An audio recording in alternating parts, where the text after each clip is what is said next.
जैसे चल रहा है ड्रामा, चल रहा है, बहुत अच्छा चल रहा है। इसमें हमको क्या करना है? ईश्वर के करने में हमको क्या करना है? किसका किसका दृष्टा है? पर्दे का। पिक्चर तो झूठी है, उसके दृष्टा बन के क्या करोगे? वो तो बदलती रहेगी, उसमें कुछ हेरा फेरी होती रहेगी, और उसकी हेरा फेरी देख के तुम्हारे मन में भी होगी। अच्छा, लेकिन ज्ञानी देखता है पिक्चर को है ही नहीं, एक पर्दा ही सत्य है। उस सब चीज को पकड़ो ना। आप लोग फिर दृष्टा बनते हो किसकी? जगत। जगत के दृष्टा में तुम पहले देखे, जगत देख करके जो तुम दुखी क्यों रहते? अभी भी दृष्टा बनोगे जगत की, जो कोई कुछ कर रहा है, जो कोई कुछ कर रहा है, हम देख रहे हैं, लेकिन तुम भी देख रहे हैं, ये भी क्रिया है। जो अगला कर रहा है वो भी क्रिया है, तो कर्म तो बन जाएगा। पर दृष्टा बनो आत्मा के, ये भी कुछ नहीं कर रहा है, ये भी कुछ नहीं कर रहा है, ये भी कुछ।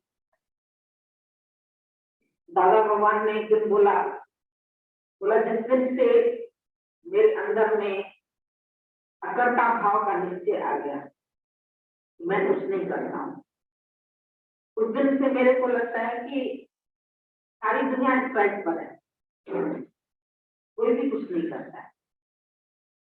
जैसे हम लोग आके अक्सर बोलते हैं, मेरी माँ ऐसे बोलती है, मेरा बाप ऐसे बोलता है, मेरा भाई ऐसे बोलता है, मेरे ऊपर बंधन है, मेरे को काटने हैं, मेरे को कर्म करना है।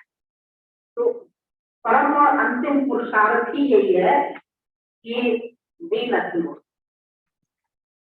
ये परम और अंतिम पुरुषार्थ। बी नथिंग हो गए तो फिर क्या पुरुषार्थ?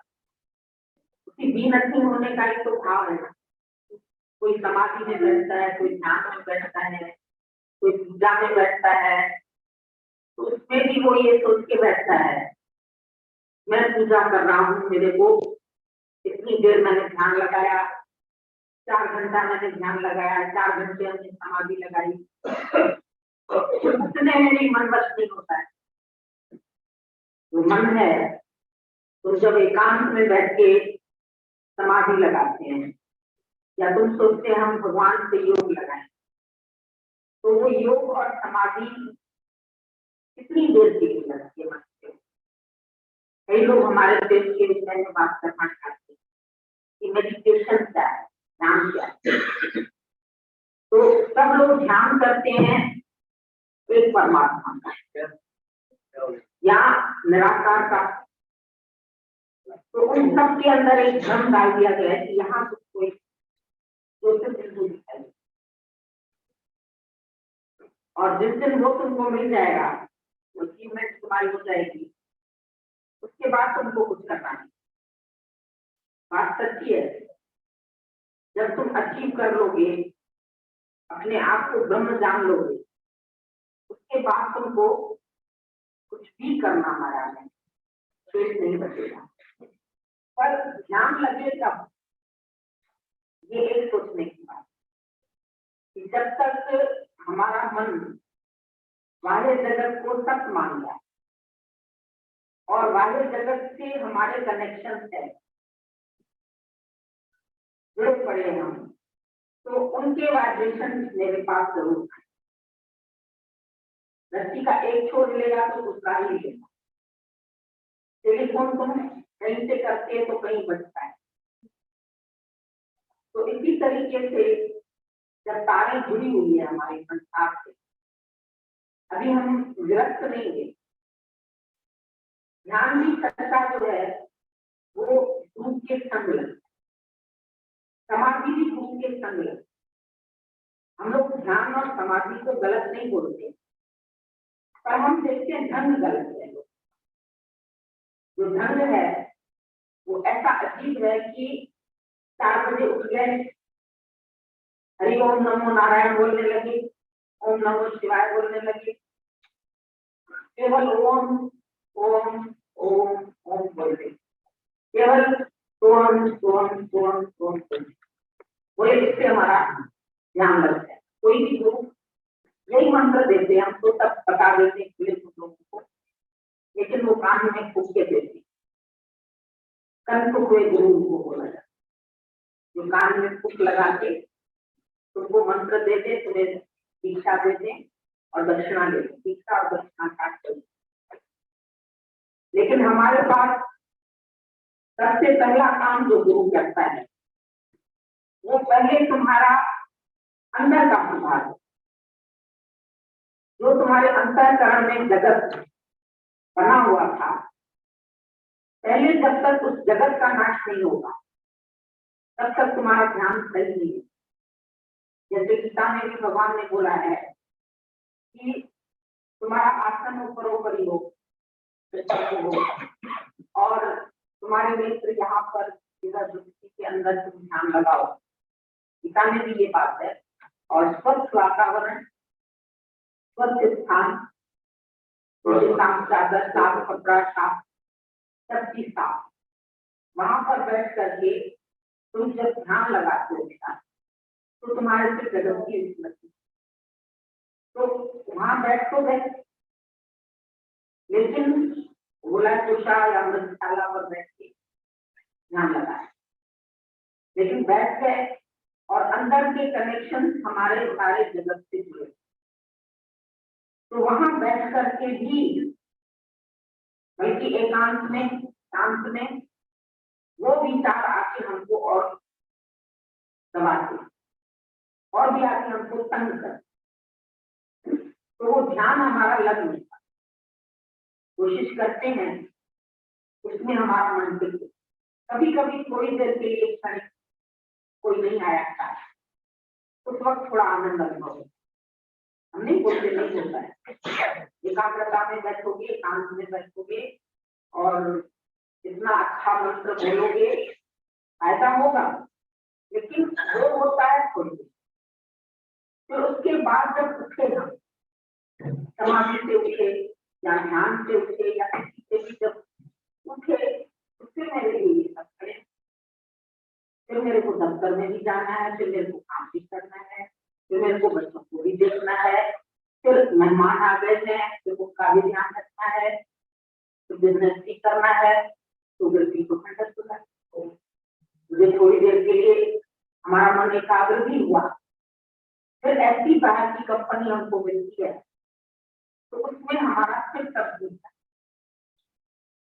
फिर उसके लिए ठीक होती है, फिर दर्शन समाधि में वो आनंद ले, उस आनंद का रस फिर से चखे, फिर बेचारा कोशिश करता है और दिन भर में बहुत कोई चल रहा है, तो फिर वही विचार आने लगते, कल ऐसा हुआ, कल ऐसा हुआ, उसने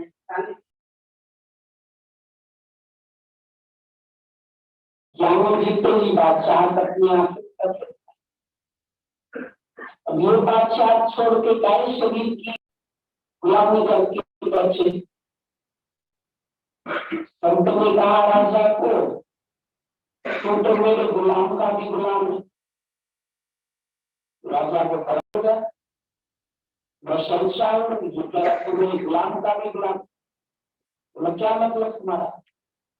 बोला मन है मेरा गुलाम और तो मन का गुलाम, तो गुलाम का भी गुलाम हो जाए। ये गुलामी हम क्यों कबूल करते?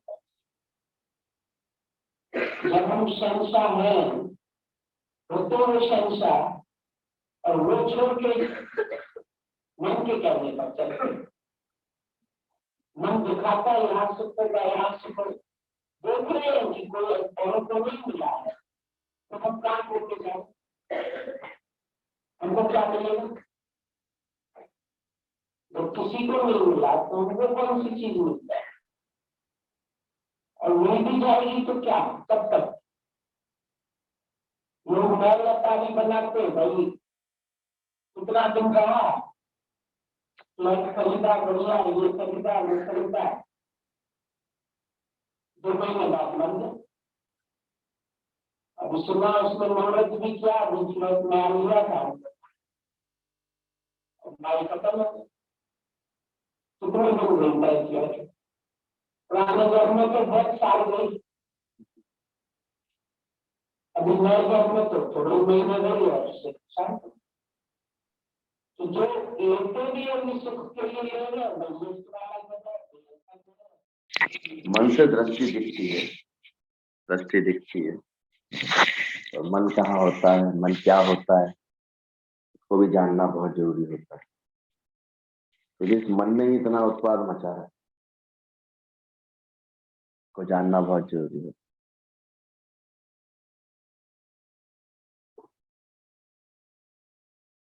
वास्तव में तो आत्मा से भटका हुआ जो चिंतन है वो सब मन बन जाता है।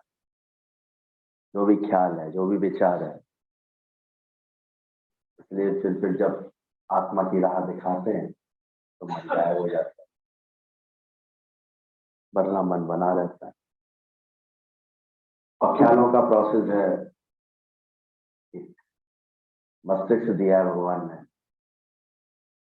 उसके अंदर बहुत सारे छोटे छोटे कंपार्टमेंट्स हैं, मेमोरी लेवल के, अनुभव के लेवल के, बातों के लेवल के, फीलिंग्स के लेवल के, वो सब मिलकर के अनेक ख्याल हमारे अंदर आते हैं। दिल में कहते हैं भाव, लेकिन भाव भी उसी मस्तिष्क में ही आते हैं, लेकिन चूंकि वो जब हृदय के साथ होते हैं वो भाव बन जाते हैं, जब वो किसी विचार के साथ होते हैं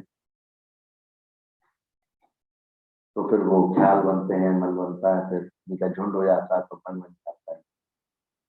काफी बार गुरु ने बताया है, और सच में हम लोग अब अपने मन के साक्षी बनने लगे हैं। अगर ज्ञान समझ में आने लगा तो धीरे धीरे तो अपने मन के क्या बन जाते, जाग देखने वाले। देखो आज ये विचार आया, अब ये विचार आया, ऐसा भी विचार आता है, ये भी विचार आता है मेरे अंदर, ये भी होता है, ये भी। बहुत अच्छा, जब तक हमें गुरु उसका पूरी तरह साक्षी ना बना दे, मन की क्वालिटी को चेंज ना कर दे, क्वांटिटी को बैलेंस ना कर दे, आने भी जरूरी है, इसके बिना भी शोभा नहीं। उठन हो जाएगी अगर विचार ही नहीं कोई उठेगा तो। है ना, कमरे में विचार आना जरूरी है, और वो कौन से आ रहे हैं, कैसे आ रहे हैं, वो तुमको पॉजिटिव करके जा रहे हैं या नेगेटिव कर बना रहे हैं तुमको, ये तुम्हारे अपने हाथ में है तो है, लेकिन कभी कभी आदमी खो देता है ये कंट्रोल। तो उस बेचारे को फिर कंट्रोल नहीं रहता, अनर्गल विचार आते रहते हैं, बातें आती रहती हैं। इसी को फिर वो जब वो अति हो जाती है उसके अंदर, तो ऐसा मानता है कि मेरे को अंदर कोई मानसिक रोग बन गया है, मुझे कोई ख्याल मेरे दुख कर रहा है। इसलिए जब तक उस व्यक्ति को रोज रोज बैठ करके ये बात ना समझाई जाए प्यार से, बेटा ये देह है अलग, तो अलग। बीमारी मन को है, ख्यालों को है, कमजोरी तन को है, उसको नहीं।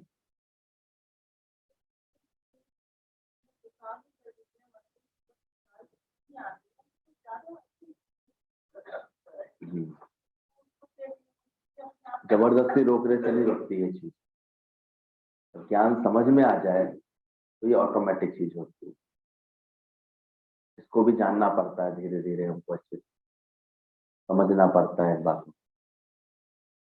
दीदी के पास इतना गहराई से ये सारा चिंतन चल रहा था, ध्यान, धारणा, समाधि, संयम, संतुलन। 2 दिन बहुत अच्छे से पतंजलि सूत्र की व्याख्याएं चल रही थी, पूरी ज्ञान से भरे हुए विषय थे। जाना हुआ, उमंग उठी, सबको लहर उठी, तो पहुंच गए। लहर भी हम देखते हैं धीरे धीरे इतनी बढ़ गई, लोग 30 लोग करीब हो गए यहाँ से। और ये भी अच्छा लगा कि सब लोग सामर्थ्यवान अपने अपने सुविधा से चल दिए।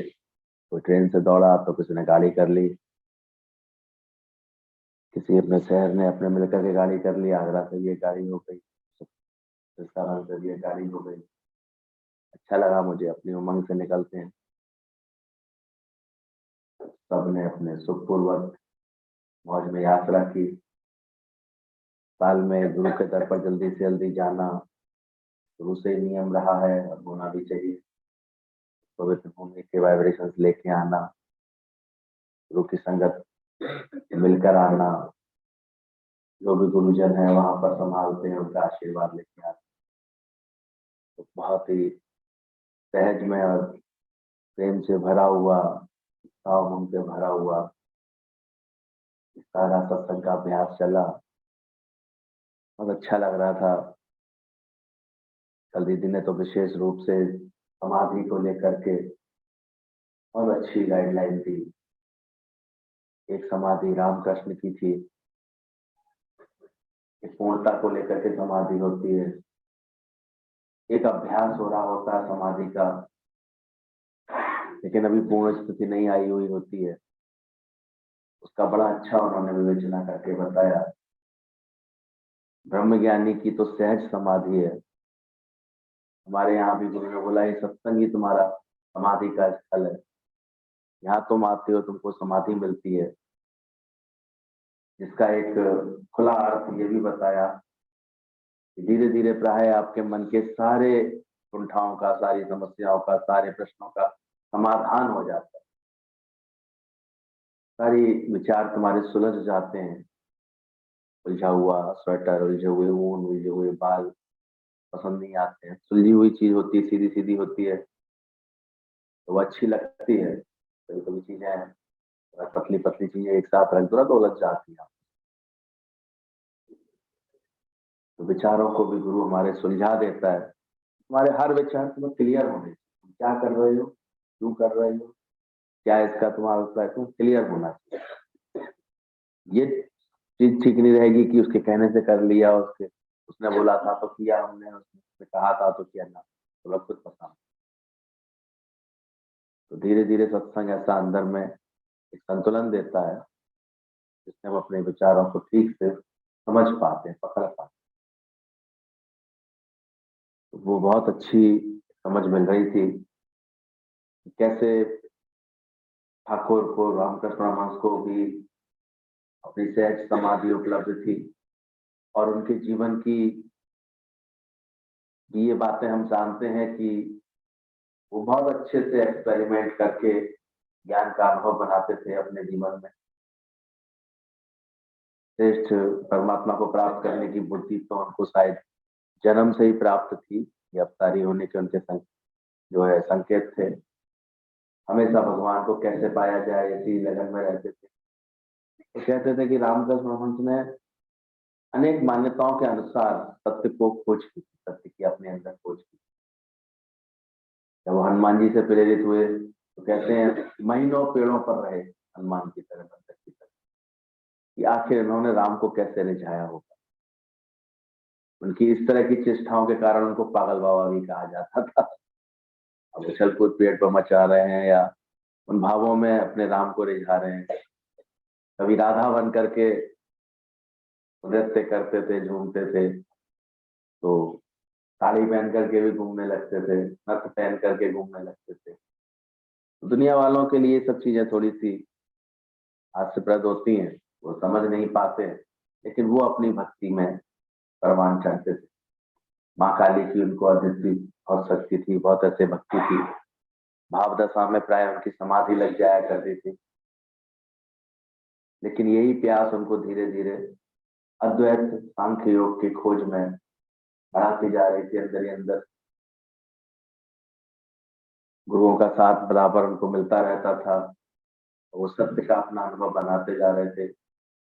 इस विषय में एक कथा और प्रचलित है। वो इतने ज्यादा माँ काली को प्रकट कर लेते थे भाव में।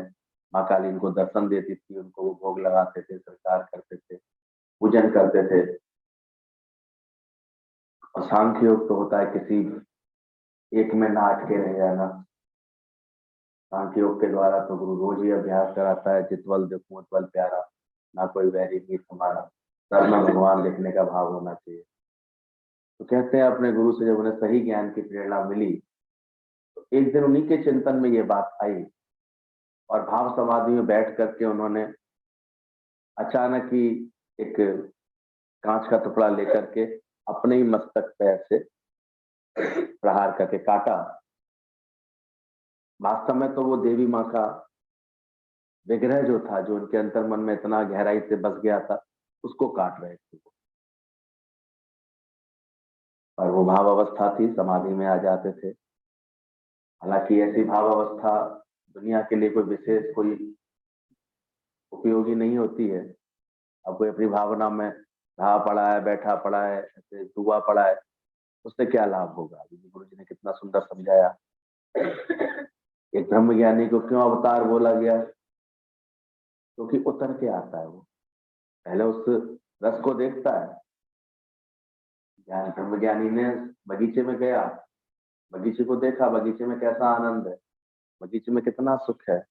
अगर सब बगीचे में आ जाए तो उनका कितना सुख हो जाएगा उनके लिए। और ऐसा विचार करके वो फिर उतर के आया और फिर सबको प्यार कर करके, बटोर करके, लेकर के फिर कहाँ लेके गया?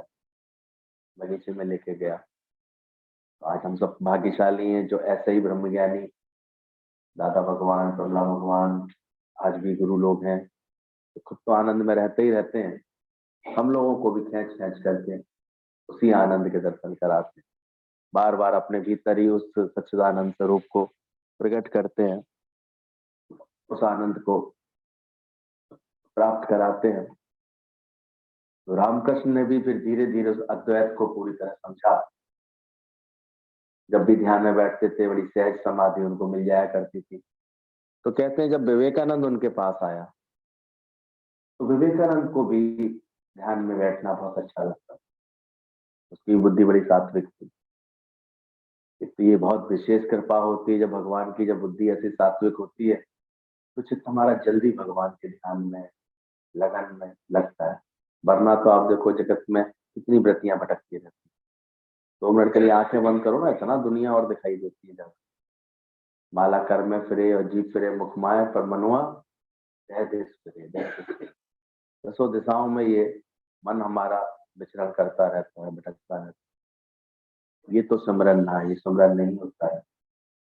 माला भरे हाथ में फिर रही है और जीव 10 दिशाओं में से मन दिखता है, भटकता रहता है। तो भाग्यशाली होते हैं जिनके अंदर में पहले से ही इतनी कोई जगत की आकर्षण नहीं होती है, गंदगी नहीं होती, या कर्मों का ऐसा संस्कार नहीं होता जो भटके बहुत अधिक। तो विवेकानंद हम सभी जानते हैं ऐसा ही था। जल्दी उसको समाधि लग गई, जल्दी उसको अंदर में ये बात समझ में आ गई, ईश्वर के प्रेम में डूबने में उसको आनंद आने लगा और उसको भी समाधि लगने लगी। तो कहते हैं एक भगत था जिसने कल बड़ी अच्छी एक दृष्टांत बात सुनाई। एक भगत था, वो भगवान की भक्ति में भी अपना मन लगाता था। कुछ लोग भक्ति योग के द्वारा प्रभु से हमेशा जुड़े रहते हैं। अब देखा करो 2-2 3-3 घंटे में उनकी पूजा पूरी होती है। पहले भगवान को साफ करेंगे, सिंहासन साफ करेंगे, उनके कपड़े साफ करेंगे, नहलाएंगे धुलाएंगे, फिर चंदन लगाएंगे, फिर उनको अलग अलग तरीके से फिर जो है उनकी सुंदरता बनाएंगे, फिर फूल सजाएंगे, फिर नैवेद्य, पता नहीं क्या क्या उनकी आरती पूजा, कभी धूप से, कभी दीप से, कभी उससे अनेक स्तुतियां करेंगे। फिर पहले इसकी स्तुति करेंगे, फिर दूसरे की स्तुति। उनको अच्छा खासा उसमें 3-4 घंटे बातों को इस कार्यक्रम में लगते हैं और ये उनका एक तरह से वो अपने मन को 3-4-5 घंटे तक अपने भक्ति के योग में जोड़े रहते हैं। मन तो और जगत के चिंतन से बचा ना, इसलिए सही ज्ञानी कभी किसी चीज को भी गलत नहीं कहता है। ये भी जुड़ने की बात है, योग युक्त तो हुआ वो। लेकिन विवेकानंद के अंदर में चूंकि ज्ञान का भी बहुत शौक था, तो उसे लगता था ये क्या, ये खेल कर रहा है। दूसरा जो शिष्य था वो ऐसे पूजा करता था। विवेकानंद धीरे धीरे अपने ज्ञान के कारण सब पर, सबके ऊपर ऐसे प्रभाव था उसका, विवेकानंद का आश्रम में सब उसकी बात मानते भी थे। और चूंकि समाधि लगी आती थी तब भी लोगों को लगता था ये विवेकानंद तो और श्रेष्ठ है, इसको कितनी जल्दी देखो भगवान से पूरी समाधि लगी। जैसे गुरु को लगती है ऐसे इसको लगी आती है। लेकिन एक दिन समाधि में ही उसने आज्ञा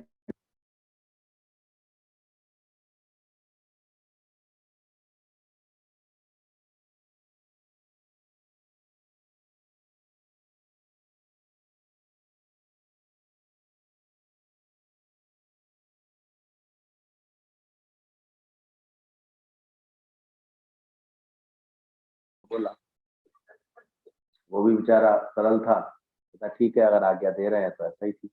उसने भी सारे भगवान जी अपने समय के लेकर के पोटली बांध करके ले चला वो गंगा जी में डालने के लिए। रास्ते में रामकृष्ण परमहंस मिल गए। परमात्मा ने कहा क्या हुआ, वो कहाँ जा रहे हो तुम और ये क्या लेके जा रहे हो? तो उसने बताया ऐसे ऐसे मुझे विवेकानंद ने बोला है, समझाया है कि ये जाकर के जब तक डाल के नहीं आओगे तब तक तुमको पूरी भक्ति नहीं होगी।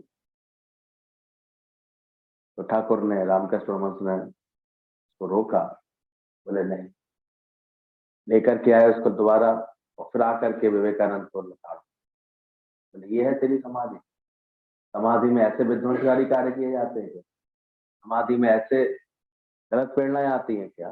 तो उसको सावधान किया। समाधि एक पूर्णता की बात है, तो तूने अपने अंदर एक दुराग्रह पाल रखा है कि ये गलत करता है, और समाधि अवस्था में तेरे अंदर से वो चला ही बात, और तूने ये समाधिस्थ होकर की आज्ञा दी। फिर उसको समझाया, मैं क्या, उसको ये भी कहा कि मैं नहीं चाहता कि तू समाधि में बैठा जाके लोग कल्याण का कार्य कर, ये कल्याण का तरीका नहीं है। और उसकी जैसी स्थिति, जैसी उसकी मन की स्थिति थी, जैसे उसको प्रेम था, उसका प्रेम तो था भगवान, तूने वो डिस्टर्ब क्यों किया? तो बड़े सुंदर तरीके से ये बात समझाई कि ज्ञान के साथ साथ संतुलन भी है। कभी कभी हम अपने ही उग्रता में रहते हैं, अपने ही आवेश में रहते हैं, लेकिन जितना अच्छा अंदर में ज्ञान अगर समझ में होगा ना, तो हर बात का संतुलन। जब तक पूरी बात नहीं समझ में आती तो गुरु की बातों को हम केवल शब्द पकड़ सकते हैं, लेकिन जब बात समझ में आती है तो पूरा संतुलन, बैठाने का संतुलन लगता है। आगे आगे रखो। अच्छा जो है मौका मिला इस बार, अरे लेने का है, ठीक है ठीक है ठीक है। अच्छा लगा बहुत इस बार, दीदी का भी हम देख रहे थे, प्रेम तो है ही स्वभाव यानी का, सबको जोड़ के चलना। कुछ खेल भी ऐसा हुआ, कहते आ जाओ तुम ही लोगों का राज है। थोड़े दिन पहले और सब जगह से लोग आकर के जा रहे थे, आकर के जा रहे थे, इत्तेफाक दिन 2 दिन के लिए बिल्कुल खाली था। अच्छे से हम लोग सुबह शाम वो अच्छे से साथ भी मिला, प्यार भी मिला, ज्ञान की सुंदर समझ भी मिली कि ज्ञान के बाद कभी जमकी नहीं होना चाहिए, ऐसे नहीं होना चाहिए, दुराग्रही नहीं होना चाहिए। और उन्होंने इस तरह से विवेकानंद के उस दुराग्रह को सही दिशा दी, सही समझ दी, फिर विवेकानंद को भी समझ में आया। जैसे विवेकानंद अच्छे संस्कार होते हैं, अच्छी समझ होती है, तो वहां भी फिर सही समझ रखना पूरा आवश्यक हो जाता है। एक और प्रसंग है विवेकानंद को लेकर के, कैसे एक बार एक राजा ने विवेकानंद को आमंत्रित किया था, और विवेकानंद के स्वागत में एक समारोह रखा था। विवेकानंद अमेरिका से लौटे थे, उनको जब तक बहुत प्रसिद्धि प्राप्त हो गई थी, सब तरफ उनकी जय जयकार हो रही थी। तो कहते उस राजा ने एक उत्सव का आयोजन किया और उसमें विवेकानंद को विशेष आमंत्रित किया गया। अब राजा के यहाँ उत्सव हो और नाच गाना ना हो तो उत्सव का है बात का। किसी भी दिन देखो अगर उत्सव जैसा माहौल बना है और स्पेशल नाच ना लें, गाना लें, अलग से एक्स्ट्रा ढोलक ताशे ना बजे, तब तक वो भी फिर उत्सव जैसा नहीं दिखाई देता है। तो राजा के पास तो सहज वो सब इंतजाम था, नर्तकी थी नाचने वाली, आती थी पहले, नर्तकियां नाच दिखाती थी, ये सब था। तो कहते हैं वो वैश्या भी थी, नर्तकी होती थी, वो नगर वधू होती थी पहले। तो विवेकानंद को जब ये पता लगा कि शाम को जब बुलाएंगे ये मुझे सभा में सम्मानित करने के लिए, उसी समय ये राग रंग ये सब चल रहा होगा, तो उसको लगा कि मैं बेकार क्षमा खाई राजा तो समझ है नहीं, मैं क्या करूंगा जाकर के। और ऐसा करके विवेकानंद ने कहा कि मैं शाम वाले प्रोग्राम में नहीं आऊंगा, सुबह वाले में आएंगे। तो ऐसे करके बात टाल दी उन्होंने, शाम को नहीं गए विवेकानंद। लेकिन वो नर्तकी जो थी, ऐसा जो थी, वो आई थी इसी भाव से कि मैं विवेकानंद के सामने कुछ अपना अच्छा प्रस्तुत करूंगी। उसको भी बड़ा विवेकानंद को लेकर के भाव था, और इसलिए वो बहुत सारे भजन तैयार करके लाई थी, मीरा के भजन, भक्ति के भजन, ये सब भजन तैयार करके आई। अब जब विवेकानंद नहीं आए सभा में, लेकिन उसने तो अपनी भाव से गाया वो भजन, और उसमें ये लाइन थी नरसिंह मेहता के भजन में कि पारस थोड़ी देखता है कि ये पूजा ग्रह का लोहा है या किसी लोहार का लोहा है, वो तो बस केवल अपने धर्म का पालन करता है, छूता है और उसको क्या बना देता है, सोना बना देता है। जब ये शब्द विवेकानंद के कान में पड़े तो उनको अपनी भूल का एहसास हुआ। मैं तो कभी कभी अपने ज्ञान से भटकता हूँ, सही बात है, मैंने ऐसा क्यों देखा, अपवित्र उसको क्यों देखा, क्यों जाना, क्यों मेरे मन में ये भाव बना अंदर में कि नहीं भाई मैं क्या करूंगा जा करके। तो कहते हैं वो फिर सभा में पहुंचे और सभा में जाकर के उन्होंने उस स्त्री के पैरों में गिर के क्षमा मांगी कि देवी मुझे क्षमा करना, आपके जो भजनों से मेरा जो है सही समझ आई, मुझे ऐसा भेद वाला भाव नहीं रखना चाहिए, अंदर नहीं रखना चाहिए। तो समाधि की पूर्णता ही तभी होगी, इसलिए भी हम लोग समाधि में बैठे, बातों का समाधान होता है तो उसे लगन जुड़ती है, लेकिन उसके साथ साथ देखो क्या हमारे अंदर सारी बातें खत्म होती जा रही, शांत होता जा रहा है, किसी से भी राग और किसी से भी द्वेष हमारे अंदर बना तो नहीं हुआ है अभी तक। जैसी समझ होती, जैसी जरूरत होती है उस वक्त। अनेक ऐसे विषय हैं जो ये सिद्ध करते हैं कि संयम के साथ संतुलन,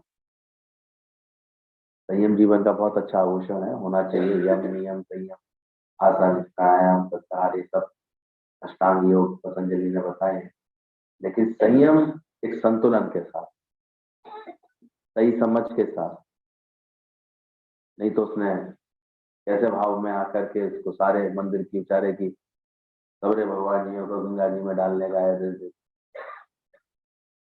तब राम कृष्ण ने उसको आकर के तो सही समझ। फिर धीरे धीरे कहते हैं विवेकानंद को पूरा एहसास हुआ, तो समझ में आया जहां भी जो जैसा कुछ करता है करण करावन आते हैं, हम एक तरफ आत्मा देखते हैं और एक तरफ जो फिर भूल करते हैं, फिर इसको सुधार है, इसको बदलने, ऐसा होने लगता है, भेद आने लगता है, किसी को छोटा किसी को बड़ा, किसी को अच्छा किसी को बुरा, अंदर अंदर मन मानने लगता है, इससे गुरु छुड़ा। तो बहुत ही अच्छी लगी कल की सभा, जब सुबह पूरी ज्ञान से जुड़ी हुई बातें चल रही थी, प्रेरणा इतनी अच्छी मिल रही थी कि हमें अपने जीवन का पूरा लक्ष्य खुद डिसाइड करना चाहिए, खुद पता होना चाहिए। अक्सर बड़ा धोखा सा होता रहता है, जीवन हमारा, दोष लगाने के काम दूसरों पर करते हैं, इसकी वजह से ऐसा नहीं हो रहा है, इसकी वजह से ऐसा नहीं हो सकती, भ्रमित रहते हैं। इसलिए हमको लगता है कि एक एक को इस ध्यान की पहले पहुंच, सर्व रोग का औषध नाम ये बोला गया। किसी भी तरह का कोई अगर है मानसिक उन्माद विकार कोई ऐसी चीज, तो वो अगर ज्ञान से जुड़ेगा व्यक्ति तभी उसके अंदर में सही शांति आएगी, वरना बिना ज्ञान हर कोई धोखा ही खाए, क्या सही आए इससे और क्या सही। बाकी आज सभी लोग आए हैं, बताएंगे कि इस जन्म में कि अगले जन्म। डॉक्टर से शादी बहुत अच्छा लगा, जरा क्या आगे हो रही, क्या अनुभव करके आए इस बार।